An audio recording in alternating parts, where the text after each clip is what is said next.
that, a dam in the beautiful home on the great state of Florida, St. Augustine, but after this, it's risky.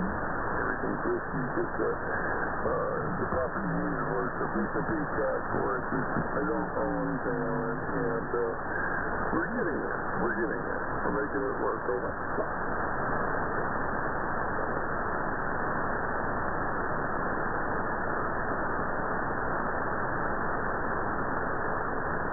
Sorry, a little fade on the signal there, and yep, getting there. Halfway, I heard that at the end, and glad to hear that everything is going according to the plans. I see there's a big tent, like a 10 by 12 tent.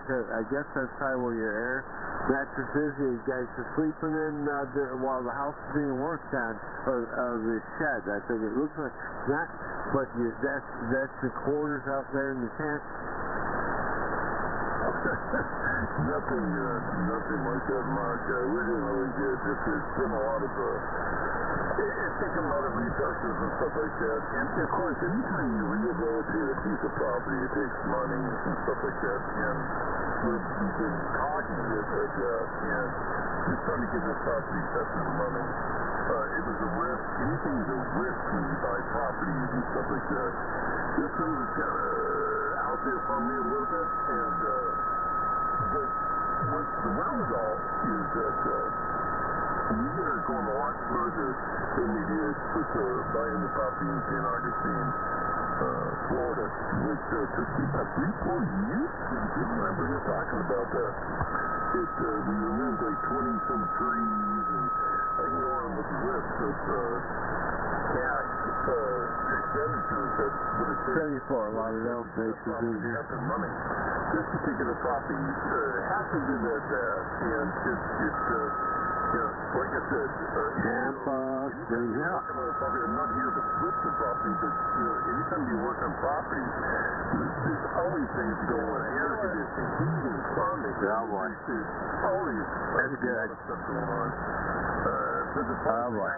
I'm sure where he came from. I think in the next 5-6 months, we are going to be there. I'm not even sure if he's still on his 830. I don't even know what radio he's even on anymore. I have no clue. We're good.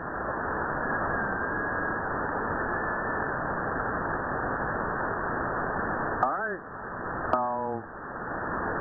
Let's see what, hopefully everything's going to work out there. It sounds like you got a game plan.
Well, we're glad you're listening, and you may learn a few things here. So hang out and enjoy Alabama.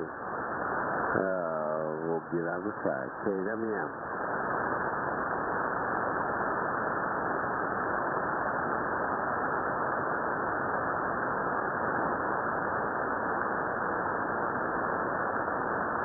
Before 15 over, up to 1600 or 600.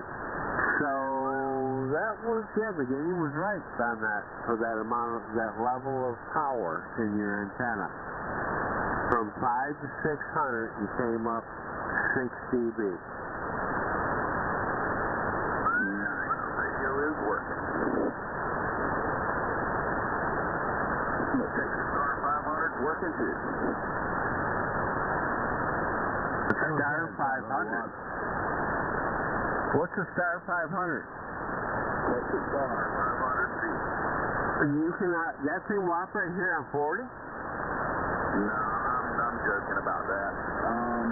No, it's a Skymaster. It's a Skymaster solid state amp.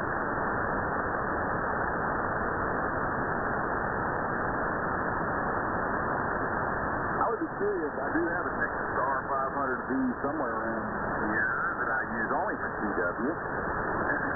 And I have to pull it out one day and hook it up and see exactly what it'll do for smoking.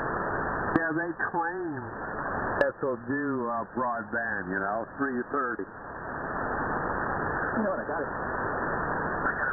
Let me see what it says on the back. I've got the box for it too. When I was doing a bunch of 11-meter stuff, this was my base. Nice little piece of bent aluminum and then a 12-volt fan on the bottom of it to keep it cool. There's nothing on here about anything, just antenna, radio, and then your little key and switch input. Like I say, I used it for CW. So it's not a name brand. It was some homebrew from somewhere. The amp I'm talking on now, yeah, just kind of like a little homebrew. But I do really have a Texas Star 500B variable down there. I got the box that it came in brand new too, somewhere around here. That's what I want to know. What does the label say on the Texas Star 500 on the back for frequency coverage? Yeah, let's see, I'm looking. It really, I've got 2 glass fuse holders, and then it just says antenna, radio, and then you got a plug for a key. And then, of course, a black power wire and a red power wire, but I don't see anything else on the front. It says Texas Star DX500B. So the labels, if it's a legit, if it's a bootleg amp, there should be stamps of confirmation for FCC type approvals on the back panel. It should list the name of the company and the frequency it's capable of doing. If it's a legit amplifier. Stamp for the FCC ID and the frequency coverage. Maybe on the bottom. Like this Texas Star, it's got pins on the bottom. It's got to be somewhere on there. Yeah, there's not a stamp label like on the back panel. It should be almost riveted to the case, listing the frequency and the name of the company. I had a Texas Star 250, and I don't remember ever seeing a data plate on it either. There was a sticker at one time, but it came off. Yeah, I'm not sure if that was, don't know about those. The one? Like one of those metallic, metal that was glued to the chassis. Most of my other 2-meter stuff I had was, it was just a sticker as well. By sticker, I mean a metal data plate stuck to it with 3M glue or something. But, after you heat those up, man, those fall off. Yeah, I would think. So back in the day, there was some that they riveted them onto the back. And those were true pieces done by those people in their design, As it changed, the name stayed the same, but the people designing them were different. Regardless, any amplifier has to have a FCC data plate on it, allegedly. Well, that's a big word that don't mean a whole lot in government. Well, I know. I get it. So, those are the kind of things that, some changes need to be made.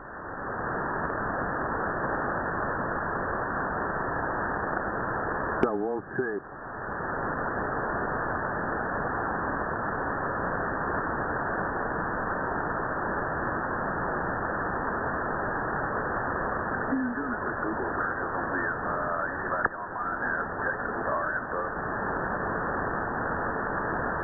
how the groups on Google for Texas Star. You got to join them and get approved, and then you go in and read their posts.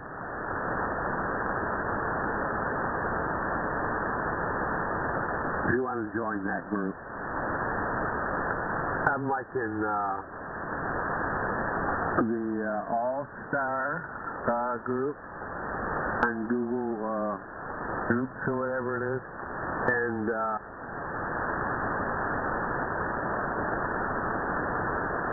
there's one other one because I haven't been in a long time.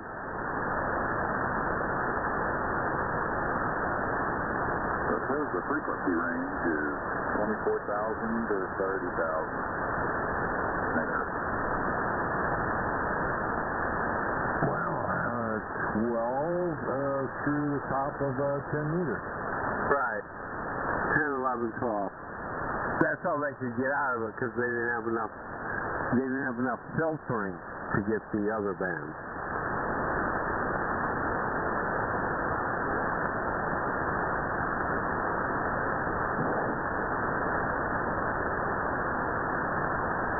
Those things use the same pills that I have in my Lunar Industries. Yeah, 2879. Yeah, the red pill, Toshiba's. Mine had Motorola's in it. Those are some of the originals. The Motorola 2879. The 455 or something like that. 488. Yeah. Yeah, those are similar to the 22.9, the TSC 22.9 Toshiba. Right. Geez, I remember that phone book you look through to look up your parts and see which kind, and you'd be like, okay, which one? No, and they would have a little different price, but the same part.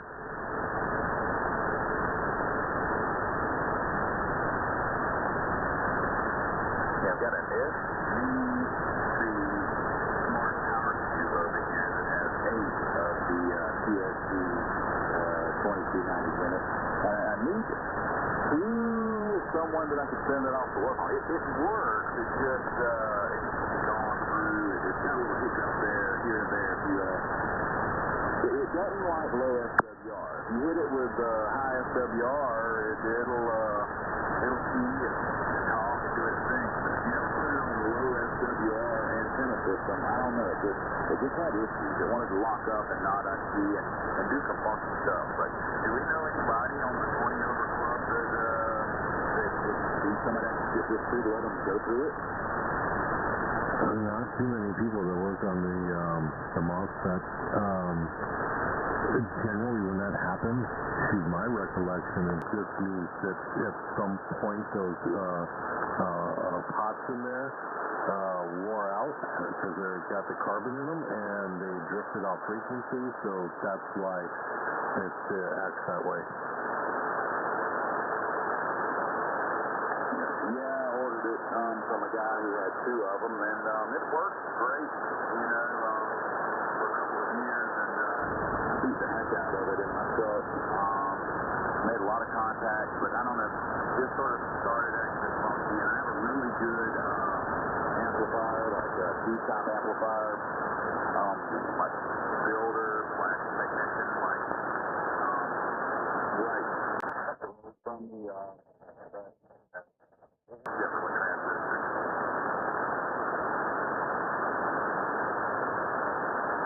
Yeah, that's the problem with all those things, man. If those the pots in them, if they start to wear out or they dry up, because there's a lot of heat in there, and they get bumped around, whatever, the vibration from driving, they'll move and they'll move out of tune, and that's when that happens. Sometimes you just got to replace those pots or very gently tune it, and then reseal it with some hot glue or wax to keep it from moving. It's not that it moves. It gets a dark spot. Think about that little piece of copper, 1/64th of an inch, rotating on another piece of copper with a tension weight. And you find one happy spot where it works. Eventually you get black. from the current passing through that at that particular place for the tuning. And that's why pots go bad, because wherever your circuit needs to be tuned, that's the black spot on your connections. So you need to find a way to change your tuning so you can move all of your components and start new black spots. Yeah, I've in the past just rather than pull out the golden screwdriver, is just tap it. And it was just enough to change it without messing it up. Right, you can lower one and raise the other and get off of those old where it's black on the inside there. I like to take my stuff apart and I clean that stuff up, but most people don't do that, especially with the wafer switches for band changing. People just don't do that. They wonder why their stuff breaks. It's like, damn, you got to take that cover off. I don't care if it's 10 screws. Go get a little battery-operated cordless drill and with a number 2 tip, undo all that stuff, clean all that inside, and then and it's like, damn, this is you feel like you got a new setup again. Hey, get yourself one of those cans of keyboard cleaner, compressed air. Clean all the dust and bug carcasses out of there and cobwebs, and then you clean all the stuff with, I hate to say deox, but because that stuff is crazy overpriced. Just get yourself some contact cleaner and spray it in there, work it around, and yep, that's what everybody should do when you get an amp, just to make sure everything's good. And then if it's a tube, you got to take the tubes out, clean the sockets, make sure the sockets are tight and snug on the tube, and you put it back in, and man, they work like a champ. Yeah. You're able to do that, or even just, you have to try to figure it out yourself one time, and you take it apart and do it, and you're like, I'll be doggone, I did make this better, I can't believe it. And so you get a little better at making it better all the time. That's all I like. A lot of people are afraid to open up an amplifier, especially a tube, because the high voltage, big warning stickers in there. They think they're going to die. Well, you got that little kill switch in there that you take the cover off, you unplug it. What I do is I unplug it first and foremost. Take the cover off. Actually, before I even take the cover off, I turn the amp back on when it's unplugged, just to make sure you open up those circuits, close those circuits, so it'll drain whatever residuals in there, and then you take the cover off and it finishes it. Let it sit about 10 minutes, go and have fun. Just don't touch capacitors. No, I take it. When I take the cover off, I got an 18-inch screwdriver with a plastic handle on it. And I touch it on the frame, go down and touch the top of the tube, and then I let it sit, go have a smoke, leave a beer, come back and check it again to make sure that sometimes the caps will recharge slightly by themselves, so I check again. And there ain't nothing there, so I just reach right in and start tearing stuff apart because there ain't nothing there. It's all gone. Yeah, that's BYU. I'd like to stick a hot dog in there. Yes, sir.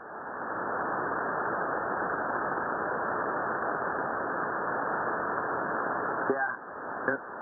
In the old admin, my screwdriver would have been a weapon if I was carrying that around.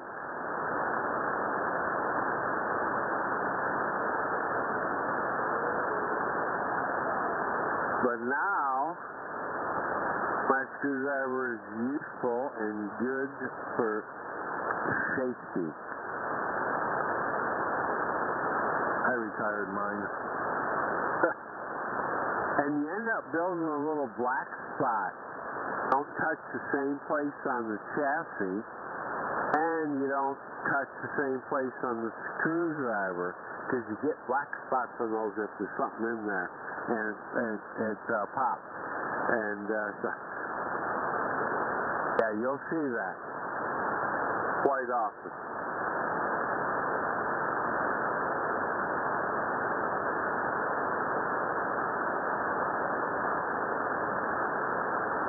Welcome back, Frank. Oh, he's home?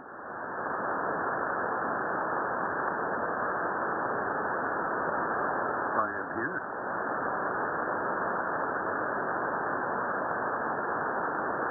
$1 million I'm trying to get Frankfurt on those transistor type amplifiers.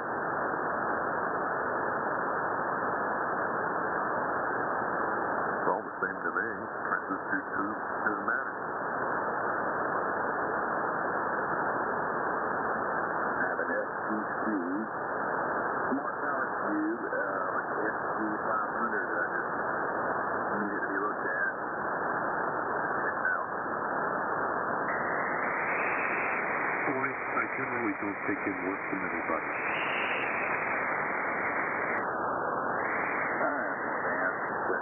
Anybody in the Florida, South Georgia area that you could recommend? Oh, I suspect you could talk to either Dave or Ed, and they'd be able to help you out. They're both good amplifier guys. I suspect both solid state and tube. Good deal. I appreciate that. Consideration and marketing supposed to be much smarter time of the year for air conditioning, but wide open. But for this time of year, I share some of the teachings that I have and things I've been doing for myself. Oh, I totally get it. Well, now you get my curiosity up. What's wrong with the amplifier? What is or isn't it doing? Yeah. 2290? Yeah, I'm pretty sure it has H2290 in it. I need to reinstall it in my truck. Okay. I do remember what it's doing. So it talks, as long as you don't drive it too hard, and as long as you have some SWR, it talks. Everything about it's automatic. It does automatic band switching, it has automatic key-in circuit, ALC, everything's automatic if you want it to be.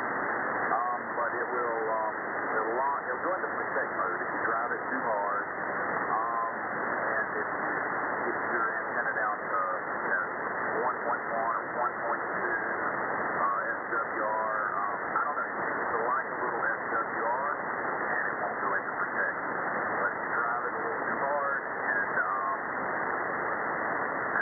your SWR is like perfectly matched, like I have a screwdriver antenna, I can get it to 1.1, where they get it too low, and I'm just go into protect mode. I highly suspect there's nothing wrong with the amplifier. It really depends whether you've got a capacitive load or an inductive load. And keep in mind, the protection circuit is actually measuring a voltage standing wave. It's not really measuring true standing wave. So if you're driving it relatively hard into a capacitive load, it's less likely to go ahead and shut down. If you're driving it into an inductive load, it's more likely to shut down.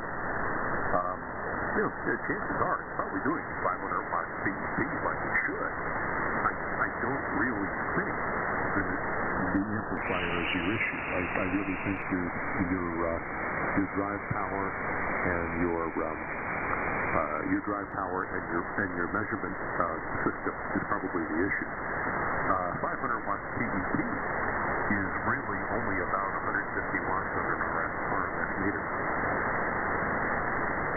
It's a pretty stout amp. I guess some other things to consider, like I'm using RG8 coax with when did I get my license? 2013, and never changed out the coax going back to the antenna or any of the jumpers.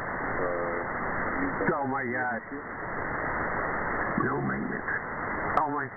You haven't changed your jumper, your connectors on the end of your cable since 2013?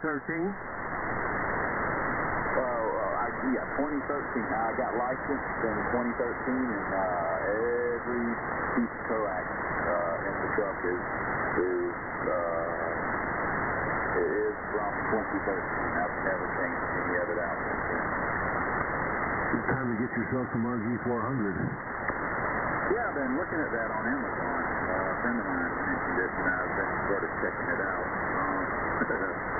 The antenna still tunes, and the 200 watts that the Kenwood puts out, I'm heard by a lot of people, but I'm wondering if maybe that could be, because it's, it's made to, over the hill and Brucewood, in my quad cab, everywhere. I don't think it's rounded or broken or cheap, but, the plastic probably gives and breaks down.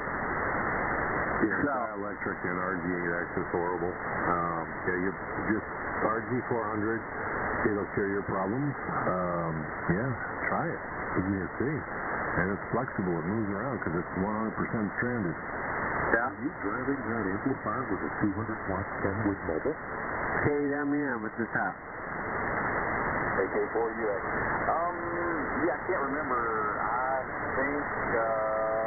think I used to run like 40 watts into it. That's for Satan. I mean, we're just being honest here. It would swing up to 900 pretty easy. Oh, baby. Yeah, you're definitely overdriving the amplifier. The first thing that you have to address, even before you address the coax, is make sure that you have an ALC line run between the radio and the amplifier. Because if you're overdriving the amplifier will give you a going negative voltage in order to go ahead and throttle the radio back. That could be a big issue that you're having.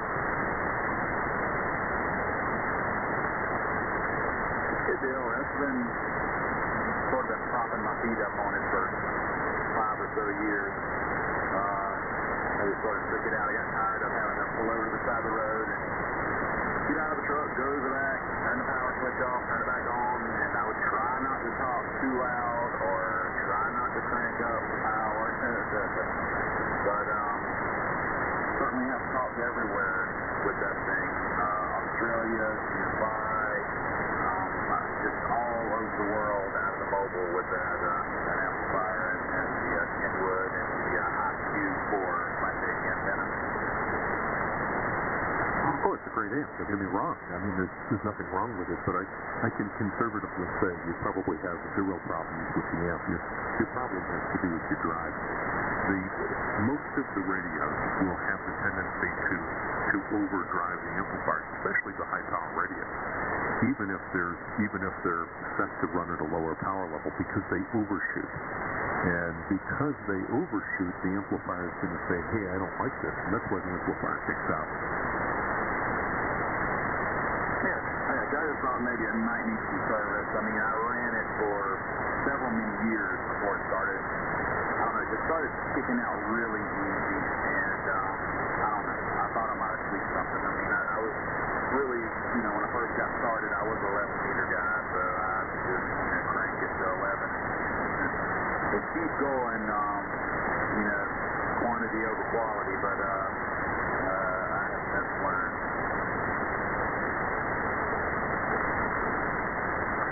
Well, I mean, plug it in, hit it with a carrier, and find out what it takes in order to get 500 watts out of it. Never hit it with more than that, and use ALC between the radio and the amplifier. And I have the funny feeling your problems will go away. But like Mike and the rest of the guys said, you really need to change that coax. And RG400 is a really good unit. Good deal. Well, I will do that. And, I don't think I'm going to do it tonight, but maybe tomorrow I'll come in and swap amps out. I've got a 400 amp, 12-volt power supply here that's more than capable of running it on the bench. So maybe that'll be a project for tomorrow. I'll come in and, because it's really tough in a truck. The watt meter and all that's in the back seat, you know what I'm saying? And, I don't know, just really tough in a truck. But maybe I'll get home tomorrow and swap out this amp for the SPC and see how it does. Well, I've got the same scenario. I'm running a Tokyo high power amp in the truck and back. And I I've got two versions. I've got the HL450 and the HL700. One is good for about 500 watts, one is good for about like 950 watts or something like that. And if I overdrive either one of them, it tells me and it shuts down and it gets pissed off and says, hey, I'm done. Yep. From what I remember, that's what's happening. I don't know, it's just sort of happening easier than what I remember it used to. It was just talk. You know, if I hear somebody, I'd yell, talk to them, and it was just talk. And I'd drive everywhere, and then one day it seemed like it just wanted to kick out into protect mode. It seemed like a little too easy.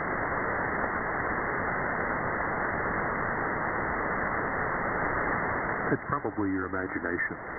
Just make sure that you're able to get the darn thing on AM or CW to put on 500 watts, as it should, and you'll know it's perfectly okay. And the rest of it has to do with driving.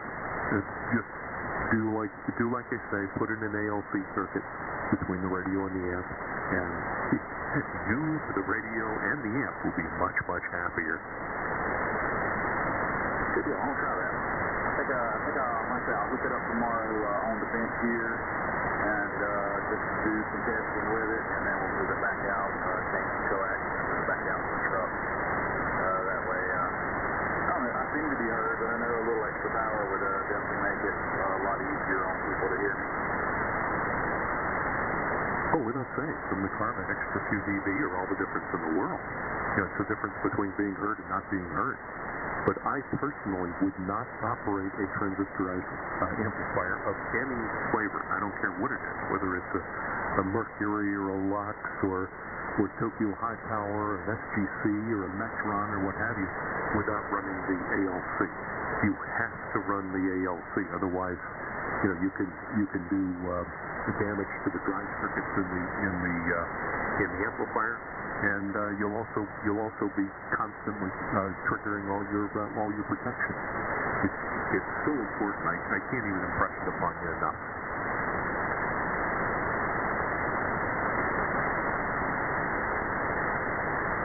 Yeah, I'm sort of looking at the back of it.